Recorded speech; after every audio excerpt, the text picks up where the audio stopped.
Hello guys, পেকমস অ্যালবামে আপনাদের সবাইকে আরও একবার ওয়েলকাম। আর আজকের এই দিনটাতে কিন্তু আমরা ভীষণই এক্সাইটেড ছিলাম। বলতে পারেন এই দিনটা ছিল আমাদের আরেকটা স্বপ্ন পূরণের দিন, কারণ এই দিনটাতে কিন্তু পেকমের নিউবর্ন ফটোশ্যুটটা হয়েছিল।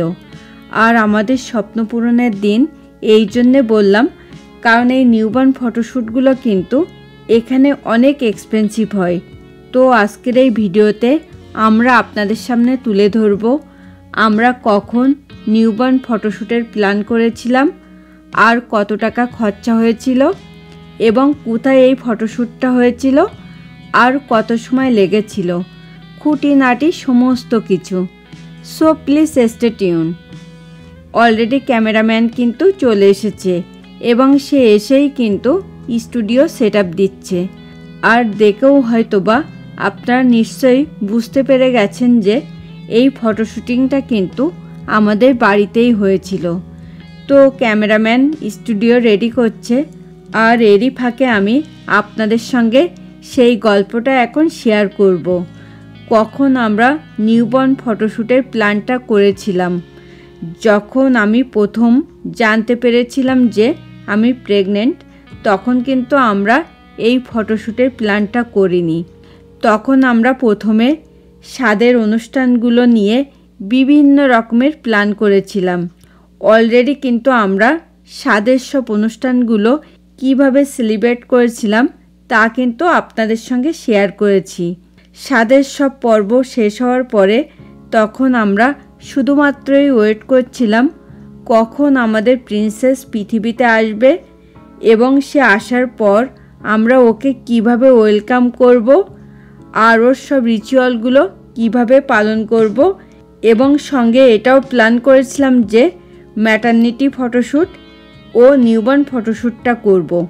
সেই মতো আমরা বিভিন্ন স্টুডিওর সঙ্গে কথা বলি যারা এই নিউবর্ন ফটোশ্যুট ও ম্যাটারনিটি ফটোশ্যুটগুলো করে।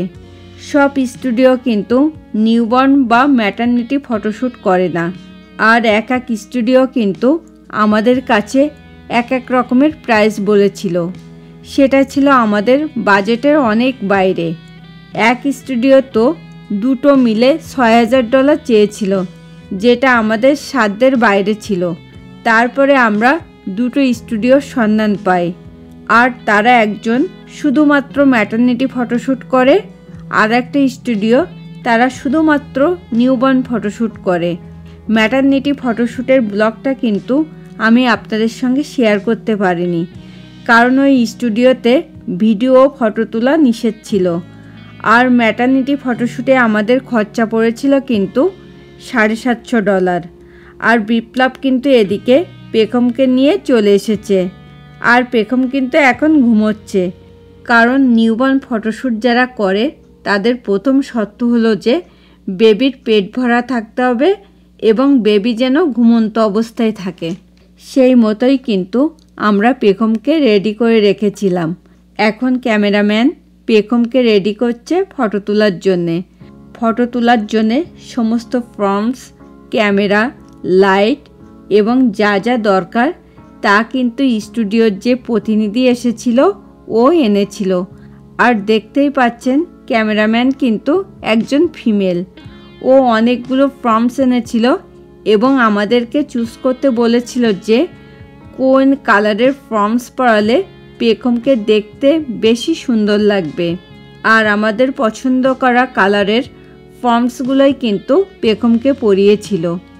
আমরা অনেক লাকি ছিলাম যে খুব ভালো একটা ক্যামেরাম্যান পেয়েছিলাম, কারণ যে স্টুডিওর হয়ে সে এসেছিল সেই স্টুডিও থেকে কিন্তু আমাদেরকে আগেই ইমেল করে জানিয়ে দিয়েছিল যে আমরা ভিডিও ও ফটো তুলতে পারবো না। কিন্তু মেয়েটা এত ভালো ছিল যে ওকে রিকোয়েস্ট করতেই ও রাজি হয়ে গেছিল। তাই মেয়েটার যাতে কোনো অসুবিধে না হয় তার জন্য আমরা ওর নাম এবং স্টুডিওর নামটা প্রকাশ করতে পারছি না।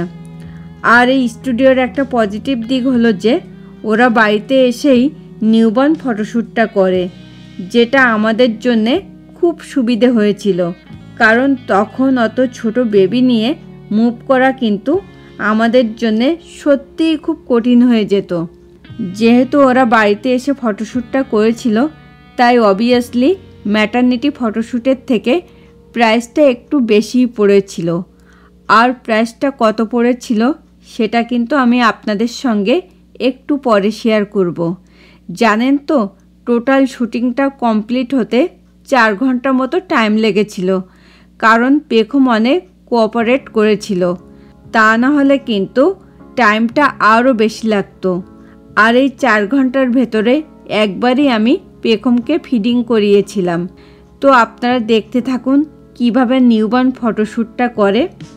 আপনারা তো মোরাললেস সবাই জানেন যে নিউবর্ন বলতে বোঝায় কিন্তু বেবি বর্ন করার পর 30 দিন পর্যন্ত যে টাইম ফ্রেম থাকে সেটাকে।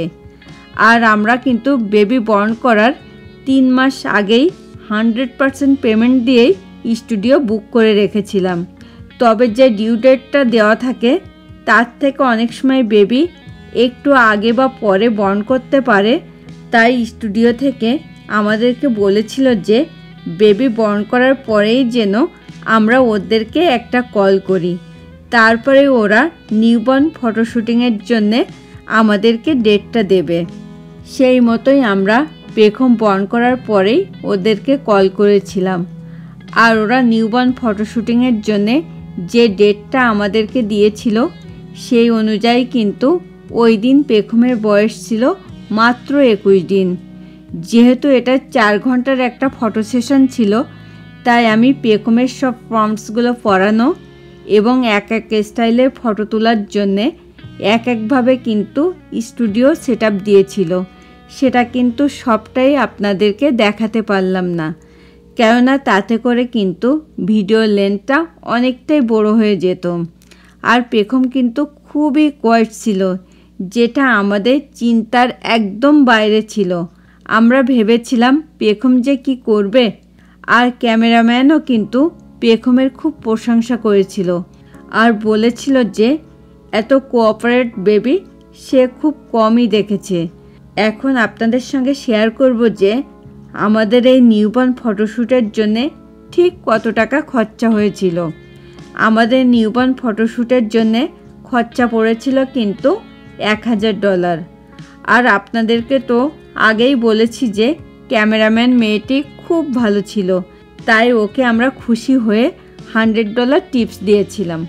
আর আপনারা কিন্তু প্লিজ একটু কমেন্ট করে জানাবেন তো কোন কালারের ফর্মসে পেখমকে দেখতে বেশি সুন্দর লাগছিল ও কোন স্টাইলের ফটোটা আপনাদের সব থেকে ভালো লেগেছে।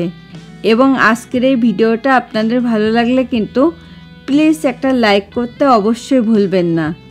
আর যদি সম্ভব হয় ভিডিওটা আপনাদের ফ্রেন্ডস অ্যান্ড ফ্যামিলির মাঝেও কিন্তু প্লিজ একটু শেয়ার করে দেবেন।